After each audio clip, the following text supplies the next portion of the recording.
Yeah.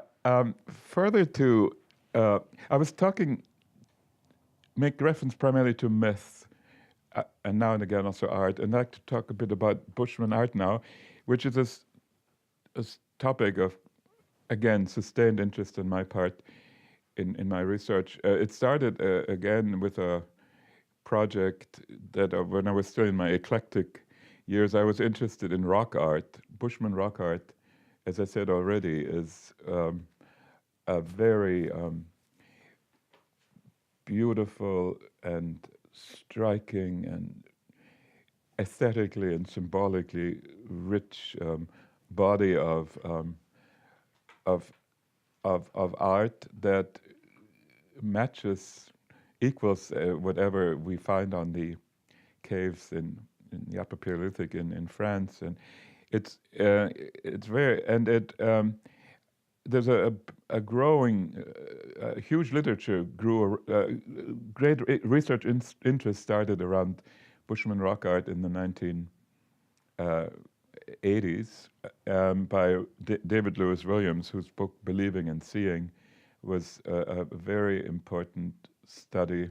He's an archaeologist of this genre of Bushman expressive culture.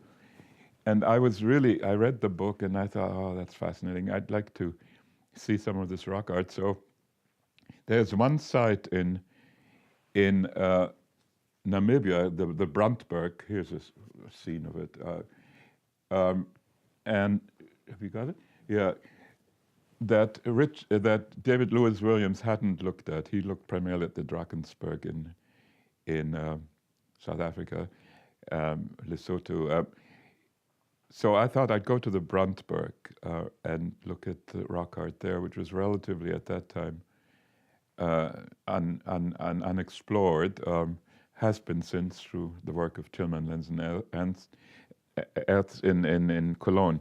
Anyway, I went up there with a grant and spent 3 weeks up in the Brandberg and recorded some of the sites. I wrote a little report on it, and then that was it with art. But then I returned to art again in the 1990s because a new Bushman art project had been started of contemporary easel art, prints and paintings. And so interesting enough, one of the models for it was done by the Kourou Development Trust, which is a Dutch-funded NGO for Bushman community development that was set up at the very village, Dekar, where I had started, where I did my PhD research. And they set up that Dekar, at Dekar, the Kourou Development Trust. And they had a number of development projects, gardening, saddle making, goat herding, cochinelle cultivation. And one of them was to develop a project on contemporary Bushman art. The model was Inuit art, because of the great success that the Inuit art project has had worldwide, right? When who set it up in the I forget now, the guy who started all of the ball rolling, the one influenced by the sculptor Moore. Yes, yes, and the Kourou people had done some research on the Inuit art project, and they thought, we'll do this, we'll do something like this here. So they started this project called the Kourou Art Project, where about half a dozen men, half a dozen women were taught the basics of painting on paper, on canvas, as well as printmaking, at first lino cuts, and then they went into more complicated things. And a couple of artists from South Africa were hired by the NGO to set up this studio, and they started. And it's become an immensely successful project. There is actually a PhD student from Belgium, Lila Barakini. She's just finished her PhD on this, And this is a catalog that was recently of the art that was recently displayed in Belgium. So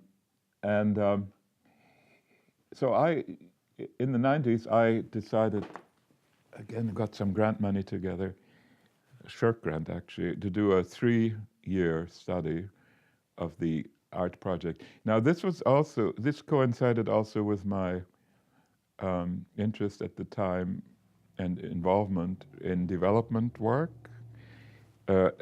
Identity politics was very, very keenly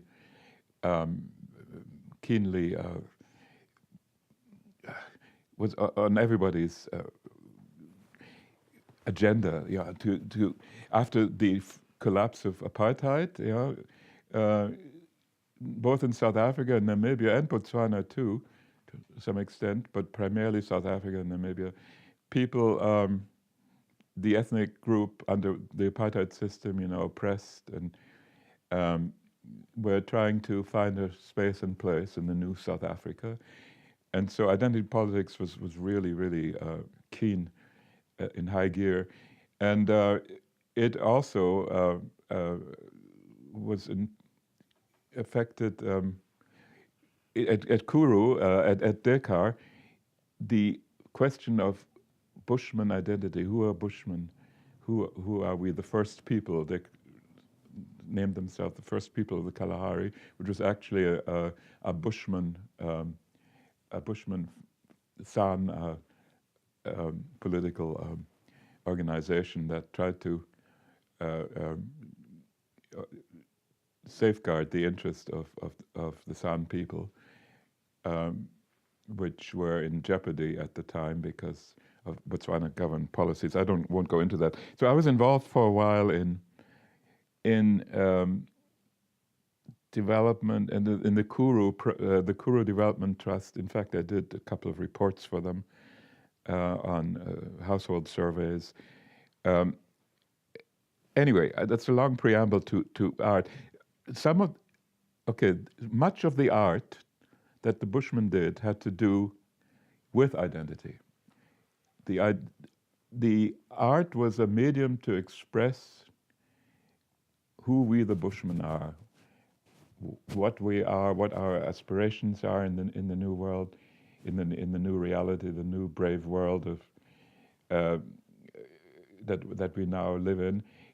Art was very much a vehicle for articulating the aspirations that people had, and some of the artists were very political. And the art, this was also UNESCO Year of the Indigenous People, so there was a lot of money available to mount exhibitions, and this art was exhibited all over the world, from Australia, all of the European countries, in America, most recently this one in Belgium, Holland, the UK, and whenever an exhibition was mounted of this work, it was some Bushman delegates came along, some of the artists. They were interviewed by the press. They were asked for comments, and they frequently made those comments in political identity political terms, that we are Bushmen, and tell them about the plight of the people, their land loss, their threatened political rights. So there was a strong political flavor, although some artists painted totally apolitical pictures. Others painted pictures that were fascinating because they depicted scenes both of the traditional Bushmen and contemporary scenes. For example, a really striking one would be this sort of, here's one of these artists at work, and I can't see it now. The AIDS, the horror of AIDS. It's a series of, it's a very poor picture, poor photograph, but it shows different stages in AIDS. When you're infected, and then medical treatment, and then finally you're buried in the coffin. so a lot of contemporary scenes, others would juxtapose contemporary things with old things. Like this artist to whom I'm coming in a minute, Claw, his name was. He was both an artist, a farm worker, and a shaman, a trance dancer. And he was fond of pictures that depicted, that I call postmodern, where he would bring on one canvas the picture of something from the past. For example, a portrait of Laurier, the trickster, with big eyes and angry, in the form of some sort of insect being, and he would point at a row of wristwatches, that were aligned beside him, and that's the picture, Or and then his angry round eyes would be recapitulated in the dials of the watches, stuff like that. Or he'd put an eland, that simple and fat-laden animal, into the Kalahari, and right beside it an old discarded refrigerator, without any comment. This juxtaposition of old and new expressed very much how the Bushmen themselves, between the state they were, between their old culture, which they hadn't quite left, the new ones that they hadn't quite entered and found their feet in. So I wrote a couple of papers on that aspect of the art, which has to do with identity politics. The other aspect is that in these papers is the primitivism discourse, as I call it, in which, because this art quickly attracted a large body of collectors internationally, who collected this art, who actually flew in helicopters into this tiny village in the Kalahari, rich collectors to buy right on site, There are echoes here with Inuit art, I think, including the point I'm making now, the primitivism discourse. But these collectors very quickly defined what the market is. They defined the aesthetic direction and content of the art. They wanted beads, birds, elands, remsbach, beadwork especially. They didn't want fridges in the Kalahari, and so they dictated to the artists what they wanted, what they paid for, and this was started originally as a money-making scheme, a development scheme for community development, to bring to bring revenue into the village, So the artists were really, some of them ignored these demands and just painted, including bugs, I mean, one person told me, one collector, in fact, I tried to get an exhibition going here at the Ontario Art Museum, art gallery, but they didn't go for it. They would say, bugs don't sell. Bugs don't sell, right? And the Bushmen love bugs, not only for the aesthetics of it, but bugs, insects, are very big in Bushman myth, These little things, little songbirds too, lizards, beetles have personas, mythological significance. So they appear in the artwork. But the other thing, okay, so that was the primitivism discourse, the tension between the artist's own aesthetic and narrative direction they wanted to take their art, and the expectations of the buyers, right? They were at odds, and the papers deal with that. But the other thing, now I'm revisiting this art with my transformation theme. Rather than identity politics, I'm now looking at this art again from the perspective of transformation, and find that transformation is also a big theme, especially to some artists, not to others. But Kla, again, the shaman, who has in fact painted some scenes where he is transformed into a lion and goes up into a tree to visit baboons to get healing medicine from them. One of the paintings depicts that.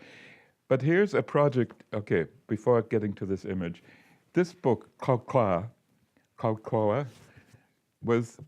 is one of the projects that was done in the mid-90s when I did my work by Kuru Development Trust. It's a beautifully done book, and it is a folk tale. It's basically a place myth about why there are certain markings on the rocks at a place near the Botswana border. And one of the artists who's is a French name, there's nom de plume. What about nom de brosse? No, is there such? Well, her nom de brosse is Dada, but her real name is Trickster. Well, they visited this site, and then Trickster, Dada, said, yeah, there's an old story called Kalkoa about this site, and it is about a young woman who was married to a Bushman who took her away to his people, and then she had a little child, but then the man killed his mother-in-law. A lot of the Bushman stories have to do with in-law tension, which is a big issue also in banned societies. That are bilateral. I don't know if that's something spousal and in-law tensions that the Inuit would also be addressed in stories. Anyway, so the story is ultimately a transformation story, which fits beautifully in my project, because at the end of the story, Kalkaua is transformed into two things, into two plants, wild onions and a wild root, that both of them are important foods for the Naro. And her little daughter is transformed into a guinea fowl. So this is a transformation story that was told by Dada when the artist visited that rock art site. And then the Kuru people asked the artist to illustrate the story. And each artist was asked to contribute a picture. And these are the pictures, some of the pictures. I won't show them all. I'll get to the one that is interesting, because here we have transformation again. Like here's one of them, for example. That's Kalkaua with her new people in the new band. And that's the sort of the art they do. It has a lot of people love this stuff, this art. I find it interesting. Other people don't like it because they find it too unaccomplished, too childlike. Like I know some people I'm shown this art to, they don't like it at all. They think it's lacking in artistry, in skill. But okay, here's a picture that is this could easily be from the Kam stories about the creation, the first order of existence, when the world was inhabited by strange beings, by beings that are part human, part animal, or even chimeras. Like this is a chimera. This is ostrich feet, rabbit eyes, human hands. Human statopagia, a basically human upright stance. Here is a creature that is part insect. It seems to be in a process of transformation. Unfortunately, I could not talk to Ka about this picture. I talked to him about other pictures, but he died very soon after this picture was done. So transformation in art. And in my present book, I've sort of revisited I have hundreds of photographs of this art that I took back then in the mid-90s that are now looking again at and looking for the transformation motif, which indeed is strong. Here's a humanoid beetle type of being.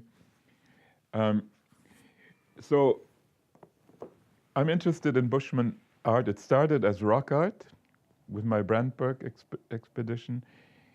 Then I looked at contemporary easel art, which from the perspective basically of identity politics. And then have gone back to contemporary and rock art with a view to exploring within it the motif of transformation and finding it in spades. Yes. Yeah, so one other thing about Bushman art and myth is the figure of the trickster. The trickster, of course, is ubiquitous in the world, especially in hunter-gatherer mythologies, right? I believe, do Inuit have tricksters? Yeah, they have tricksters, of course. And of course, there's the raven, there's Nunnabush, and there's that Winnebago, Paul Radin, yeah, Waduka or something like that, forget his name. And sure enough, the Bushmen have tricksters too. Tricksters are all over the landscape in mythological times. And the trickster is like the classic trickster a la Radin. He is the embodiment of self-contradiction, of ambiguity. He is both good and evil, destructive and constructive. His gender is uncertain, sometimes male, sometimes female. His ontological status, he oscillates between human and animal, and also stones and rocks and waters. He destroys things. He's a flaunter of morals. He is a lecher. He is a glutton. He doesn't share food, which is an absolute imperative, moral imperative in San society. He is so greedy for food that he eats his own flesh. There's a number of stories about the cum trickster cutting chunks of meat out of his thigh, howling with pain, but so gluttonous for food that he devours his own flesh, stuff like that. So he. On the other hand, he is what I guess Eliade used the term Heilbringer. He brings boon and greatness, benefit to humankind. Including the culture hero, he brings fire, for example. He brings carnal knowledge to men, which is a hilarious story where I already referred to it earlier, where a bunch of women who live on their own get themselves the men, and then the men, well, they learn funny. They teach them the ars armandi in a hilariously funny way. And in the trickster, in the Bushman Bushman mythology and religion and cosmology, even because it breaches all of these, the trickster is also a divinity. He's also a god. I guess that's not unusual. Hermes, I guess, was a bit of a god, yeah. But the trickster, the Bushman trickster, is not only a god who brings people healing medicine. He brings people all sorts of like rain and fire, as I said already. He is also the spirit keeper of the animal type of figure. He protects animals, some animals. He incarnates himself into animals as well. So the trickster is a highly ambiguous figure that embodies within his being human, divine, animal, mineral, good, evil, male, female traits, inverting everything and distorting everything. And And this trickster figure, as I said, is not only is there one trickster in Bushman mythology, there are dozens of trickster figures. Some stories have two tricksters facing off against each other, trying to out-trick the other, which is hilarious. I mean, this trickster motif is wild in Bushman mythology. And the other thing the trickster does is he makes an appearance also in real life. He isn't just of the myth world.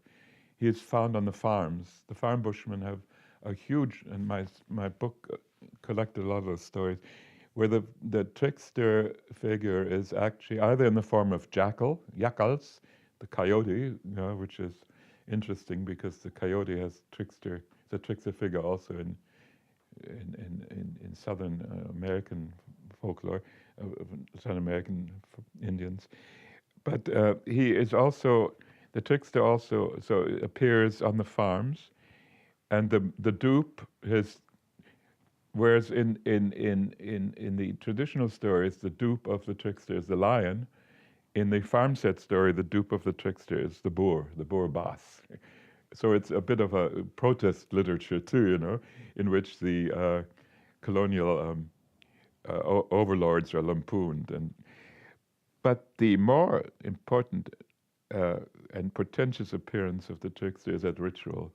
The trickster appears in his god incarnation at trance dances, at initiation rites, where he makes his numinous presence felt, where people don't laugh at him and ridicule him as they do in stories, where they are in a kind of Otto-esque state of awe. You know, so he's an extremely complex figure, and the missionaries have trouble with the trickster because to them, good and evil are neatly dichotomized.